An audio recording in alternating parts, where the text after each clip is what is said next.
सलाम पाकिस्तान। इस बुलेटिन में 24 के साथ UK 44 के नाजरीन को भी खुशामदीद कहेंगे। मैं हूँ हुदा शाह। मैं हूँ ज़ेशान बशीर। यूट्यूब पर बराह रास्त देखने के लिए सब्सक्राइब कीजिए youtube.com/24 News HD। हेडलाइंस आप जान चुके, खबरों की तफसीलात की जानी पड़ते हैं। सबसे पहले सियासी गहमा गहमी की बात करेंगे। मरियम नवाज को किस तरह रोकें, आला हुकाम ने हिकमत अमली तैयार कर ली। मरियम नवाज को लाहौर शहर में दाखिल नहीं होने दिया जाएगा। मरियम नवाज को रिंग रोड या मोटरवे से गुजरांवाला भेजा जाएगा। हुकूमत की जानिब से हिकमत अमली तैयार की जा रही है कि मरियम नवाज को किस तरह से रोका जाए। आला हुक्काम इस सिलसिले में मुशावरत कर रहे हैं। हिकमत अमली भी तैयार कर ली गई है। मरियम नवाज को लाहौर शहर में दाखिल नहीं होने दिया जाएगा, बल्कि उन्हें रिंग रोड या मोटरवे से गुजरांवाला भेजा जाएगा। और इस सिलसिले में प्लान भी बनाया जा रहा है कि किस तरह से मरियम नवाज को लाहौर शहर में दाखिले से रोका जाए और वो सिर्फ रिंग रोड या मोटरवे को इस्तेमाल करते हुए गुजरांवाला के लिए रवाना हो सकें। आला हुक्काम की जानिब से मुशावरत मुकम्मल कर ली गई और हिकमत अमली भी तैयार कर ली गई है। मरियम नवाज को लाहौर शहर में दाखिल होने से रोका जाएगा। करोड़ रुपए के इजाफी फंड्स मंजूर कर लिए गए हैं। फंड सूबे में सीक्रेट सर्विसेज के लिए इस्तेमाल होंगे। इसी बारे में मजीद तफसीलात जान लेते हैं। अली रामी हमारे साथ मौजूद है। अली रामी, बताएगा इजाफी फंड्स जारी कर दिए गए हैं इस सिलसिले में? जी बिल्कुल, ये कानून नाफिज करने वाले अदारों की तरफ से एक मरासला महकमा खजाना पंजाब को अरसाल किया गया था कि उन्हें रवा माली साल में 1.5 करोड़ रुपए की सप्लीमेंट्री ग्रांट चाहिए, और वो सीक्रेट सर्विसेज के लिए, क्योंकि हर माली साल में सीक्रेट सर्विसेज के लिए एक एडिशनल डिमांड जो है उसके लिए बजट रखा जाता है हर माली साल बजट में। तो इस साल भी करोड़ रुपए का बजट रखा गया, लेकिन इस दफ़ा कानून नाफिज करने वाले अदारों की तरफ से मज़ीद जो है वो बजट मांगा गया। अब इसमें ये मरासला महकमा खजाना पंजाब को अरसाल किया गया था, लेकिन क्योंकि ये सप्लीमेंट्री ग्रांट थी, उस पर कैबिनेट कमेटी बराए ख़जाना की इस पर अप्रूवल वो मशरूत थी। तो कैबिनेट कमेटी बराए ख़जाना ने इसकी मंजूरी दे दी और अब ये 1.5 करोड़ रुपए का जो एक सप्लीमेंट्री ग्रांट अप्रूव की गई है, ये खुफिया कार्रवाइयों के लिए इस्तेमाल की जाएगी। और इस पर कैबिनेट कमेटी बराए ख़जाना ने अप्रूवल दी और महकमा खजाना के अहकाम जारी किए कि वो फौरी तौर पर ये फ़ंड कानून नाफिज करने वाले इदारों को जो है वो रिलीज़ कर दें। ठीक है अली रामी, बहुत शुक्रिया, इस बारे में अपडेट कर रहे थे। उधर वज़ीर आज़म इमरान खान का कहना है कि अपोजिशन की तहरीक से परेशान है, ना ही कोई फ़र्क पड़ता है। अपोजिशन को NRO दे दें तो कोई तहरीक नहीं चलेगी। उन्होंने कहा कि जलसों की इजाज़त दे दी है ताकि सियासी इंतकाम का कार्ड इस्तेमाल ना हो सके। धांधली की तहकीकात के लिए मुखलिसाना पेशकश की। धांधली का शोर करने वालों ने इंतखाबी उज़रदारियाँ ही दायर नहीं की। उन्होंने हुकूमती तर्जुमानों को NA 120 के ज़िमनी इंतखाब में 250 अरब रुपए खर्च करने का मामला मंजर आम पर लाने की हिदायत कर दी है। वज़ीर आज़म इमरान खान का कहना है कि अपोजिशन की तहरीक से परेशान है, ना ही कोई फ़र्क पड़ता है। अपोजिशन को NRO दे दें तो कोई तहरीक नहीं चलेगी। उन्होंने कहा कि जलसों की इजाज़त दे दी है ताकि सियासी इंतकाम का कार्ड इस्तेमाल ना हो सके।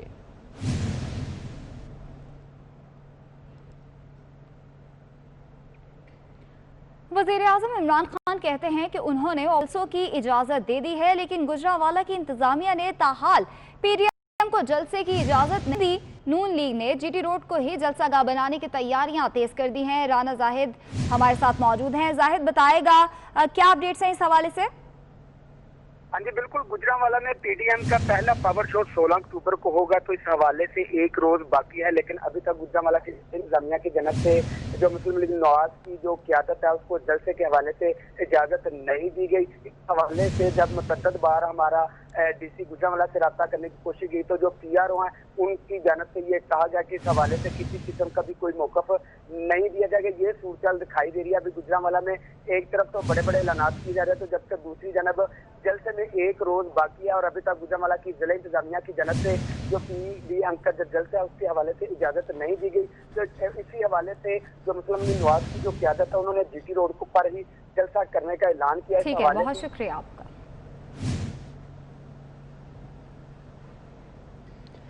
PDM के जलसे के लिए मौलाना फजलुर रहमान कल रात लाहौर पहुंचेंगे। मौलाना फजलुर रहमान नमाज जुमा लाहौर में पढ़ाएंगे, जिसके बाद मौलाना फजलुर रहमान लाहौर से गुजरांवाला तक रैली की क़यादत करेंगे और PDM के इस जलसे में शिरकत के लिए गुजरांवाला पहुंचेंगे। मौलाना फजलुर रहमान कल रात लाहौर पहुंचेंगे और नमाज जुमा वो लाहौर में ही पढ़ाएंगे। उसके बाद कारकुनों के हमरा एक रैली की सूरत में वो गुजरांवाला के लिए रवाना होंगे, जहां पर 16 तारीख को PDM का जलसा है, जिसके लिए अपोजिशन की जानिब से तमाम तर तैयारियाँ की जा रही हैं और कारकुनों को मुतहर्रिक करने का सिलसिला भी जारी है। मौलाना फजलुर रहमान लाहौर से रैली की शक्ल में कारकुनों के हमरा रवाना होंगे और गुजरांवाला पहुँचेंगे, जहाँ वो इस जलसे में शिरकत करेंगे। PDM का ये जलसा 16 तारीख को लाहौर में गुजरांवाला में होने जा रहा है और लाहौर से रैली की क़यादत करते हुए मौलाना फजल रहमान गुजरांवाला जाएंगे। वो कल रात लाहौर पहुँचेंगे और नमाज जुमा वो लाहौर में ही पढ़ाएंगे, जिसके बाद यहाँ पर वो कारकुनों से मुलाकात भी करेंगे और जुमे के रोज़ नमाज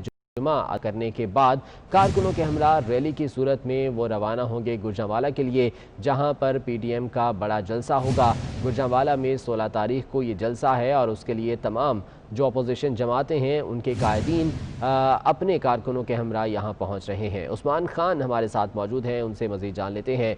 उस्मान, बताइएगा इस सिलसिले में क्या लाहे अमल है मौलाना फजल रहमान का? जी बिल्कुल, पाकिस्तान डेमोक्रेटिक मूवमेंट के ज़ेर एहतमाम पहला जलसा जुमा के रोज़ गुजरांवाला में होने जा रहा है। जमीयत उलमा इस्लाम के सरबराह मौलाना फजल रहमान कल रात लाहौर पहुंचेंगे, रात का क़याम लाहौर में करेंगे। लाहौर में वो सूबाई जुमात और ज़िली जुमात की जो क़यादत है उनसे मुलाकात करेंगे। जुम्मे के रोज़ वो नमाज जुमा लाहौर में पढ़ाएंगे और नमाज जुमे के फ़ौरन बाद वो कारकुनान के हमरा रैली की क़यादत करते हुए गुजरांवाला के लिए रवाना होंगे।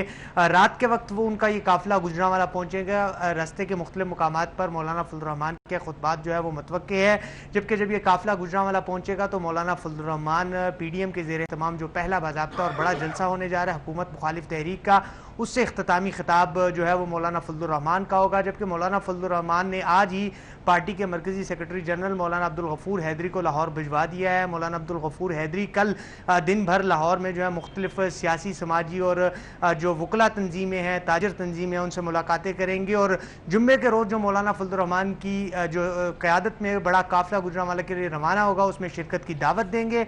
मौलाना फजल रहमान कल इस्लाम की वो कल रात ही लाहौर पहुंच जाएंगे। जी ठीक है उस्मान खान, बहुत शुक्रिया अपडेट करने के लिए।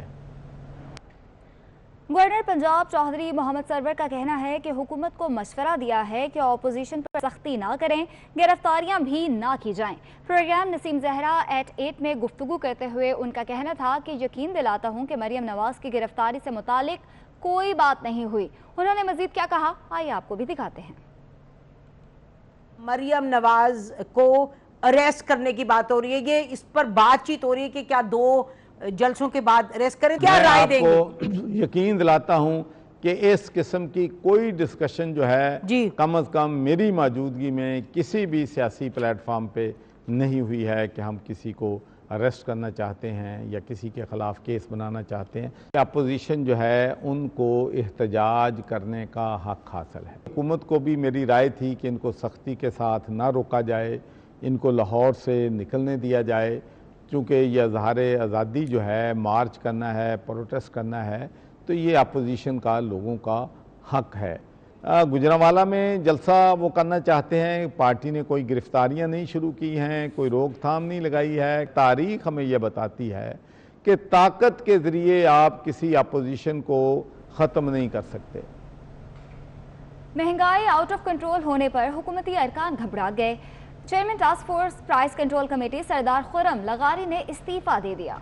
खुर्रम लगारी का कहना है कि इस्तीफा अपनी ज़ाती मसरूफियात पर दे रहा हूँ, हल्के में काम करना चाहता हूँ। महंगाई आउट ऑफ कंट्रोल हुई तो chairman task force price control committee Sardar Khurram लगारी मुस्ताफ़ी हो गए हैं। ताहम खुर्रम लगारी का कहना है कि इस्तीफा अपनी ज़ाती मसरूफियात पर दे रहा हूँ। इस्लामाबाद में लेडी हेल्थ वर्कर्स, पेंशनर्स और मजदूर तंजीमों का धरना 9 घंटे से जारी है। लेडी हेल्थ वर्कर्स और हुकूमत में मुज़ाकरात का पहला दौर नाकाम हो गया। लेडी हेल्थ वर्कर्स ने धरना जारी रखने का ऐलान किया है। इस्लामाबाद में लेडी हेल्थ वर्कर्स, पेंशनर्स और मजदूर तंजीमों का धरना 9 घंटे से जारी है। लेडी हेल्थ वर्कर्स और हुकूमत में मुज़ाकरात का पहला दौर नाकाम हो गया, जिसके बाद ये धरना जारी रखने का ऐलान किया गया है। अवैस कयानी हमारे साथ मौजूद है, उनसे मज़ीद जान लेते हैं। अवैस, बताइएगा, लेडी हेल्थ वर्कर्स ने धरना जारी रखने का ऐलान किया है, मुतालबात क्या हैं और हुकूमत क्या कहती है?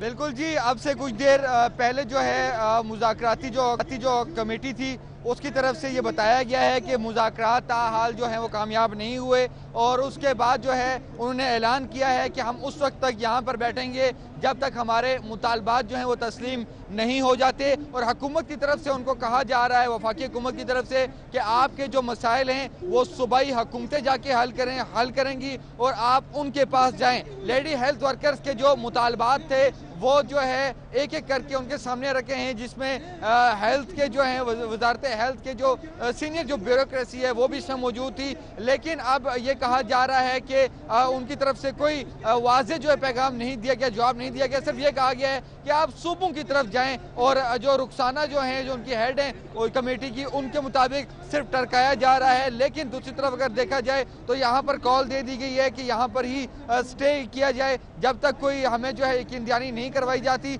लेकिन जो दूसरी तरफ यहाँ पर ये बात बताई जा रही है जो हेल्थ वर्कर्स की तरफ से कि अब जो आगे जो पोलियो कैंपेन है उसका बाइकआउट किया जाएगा अगर हुकूमत के यही हथकंडे रहे और अगर हमारे मुतालबात जो है तस्लीम नहीं होते।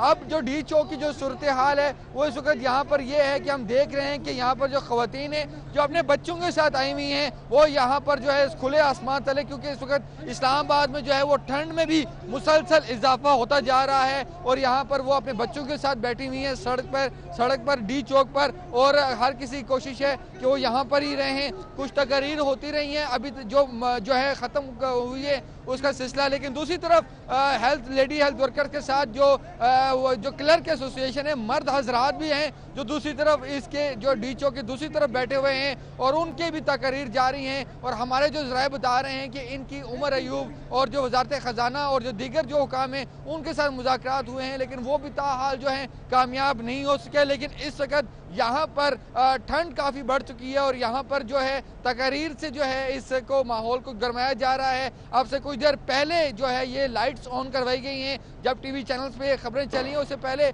इनकी तरफ से, चूँकि यहाँ पर ख़वातीन हैं, इनकी कुछ सिक्योरिटी के भी मामलात हैं, दीगर मामलात हैं इनके, लेकिन कोई इंतजामात नहीं किए गए। ना कि यहाँ पर कोई वाटर टैंकर भिजवाया गया है इनके पीने के लिए इंतज़ाम है, और ना ही यहाँ पर कोई दूसरी जो ज़रूरत ज़िंदगी है उसके लिए कोई स्पेशल जो है यहाँ पर कोई किसी किस्म का इकदाम नहीं किए गए। सिर्फ और सिर्फ यहाँ पर जो है कंटेनर्स लगाए गए हैं ताकि ये आगे ना जा सके, और जो उनके जो मुज़ाकरात जो थे वो भी ताहाल कामयाब नहीं हुए। उनका यही कहना है कि हम यहाँ पर ही बैठेंगे। ठीक है, मुज़ाकरात कामयाब नहीं हो सके। बहुत शुक्रिया वैस्कानी अपडेट करने के लिए।